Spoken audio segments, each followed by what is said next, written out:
भ्रम का पुलिंदा। लेखक राजीव पटेल, सहलेखक संजय कुमार सिंह। सम्यक प्रकाशन। आद्य इतिहास, प्रोटो हिस्ट्री। उस सभ्यता की अपनी लिपि थी जिसका काफी साक्ष्य भी मिला है, लेकिन उस लिखावट को व्यवस्थित रूप से पूर्ण रूपेण पढ़ने के सभी प्रयास अभी तक असफल रहे हैं। इसलिए सिंधु घाटी सभ्यता का इतिहास आद्य इतिहास, प्रोटो हिस्ट्री के नाम से जाना जाता है। फिर भी आज के भ्रमशील अन्यायी इतिहासकार उस समय के मिले चित्रों को द्वापर युग और त्रेता युग से जोड़ते नहीं थकते हैं। आइए थोड़ा यहाँ भ्रमशीलों के दावों को देखा जाए। सिंधु काल की सभ्यता पाषाण काल की सभ्यता से मिले प्रमाणों से काफी ज्यादा विकसित सभ्यता दिखती है, जैसा कि आप लोग ऊपर वर्णन भी देख चुके हैं। सिंधु सभ्यता में लिखावट के काफी साक्ष्य मिले हैं, लेकिन इस लिखावट को आज तक कोई पढ़ नहीं पाया है।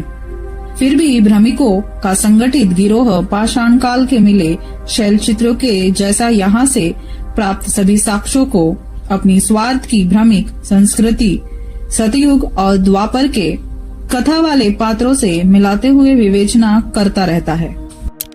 भ्रमिक गिरोह को ऐसा करने का एक ही मकसद है कि आज बहुसंख्यक वर्गों से मिलने वाला आर्थिक दान, सामाजिक सम्मान, राजनीतिक पहचान जिंदा रहे, बरकरार रहे, यथावत चलता रहे या आज से भी ज्यादा ऊंची मुकाम पाए, ताकि बहुसंख्यक वर्ग और ज्यादा कमजोर बनते हुए मेरा मानसिक गुलाम बने। वैसे सिंधु सभ्यता शुद्ध रूप से बौद्ध सभ्यता थी, जिसमें मिले स्तूप और साधनारत पुरुष का विस्तार से सचित्र वर्णन मैं सम्यक प्रकाशन से प्रकाशित अपनी पुस्तक वैदिक युग का घालमेल में पहले भी कर चुका हूँ। उसको आप लोग वहाँ देख सकते हैं। उसके अलावा भी भ्रमिकों का कुछ और भ्रम उस समय के मिले कुछ प्रमाणों पर है, जिसमें आग जलने का, बैल का चित्र, किसी गाड़ी के चक्के का साक्ष्य मिला है, जिसकी सचित्र चर्चा मैं नीचे कर रहा हूँ। आप लोगों ने ऊपर में पाषाण काल के बने शैल चित्र पर दावेदारी देखी। उसी प्रकार यहाँ भी कुछ भ्रमिकों के अन्यायी अपनी काल्पनिक मान्यता की वजह से कुछ चित्रों पर यह कहते हैं कि यह हवन कुंड महादेव जी का नंदी बैल और महाभारत के कृष्ण का रथ हो सकता है।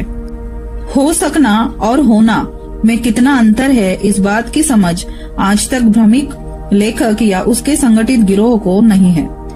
सबसे पहली बात कि भ्रमिकों का सतयुग या द्वापर युग जब उन्नत था, उस समय प्लास्टिक सर्जरी की तकनीक विकसित थी।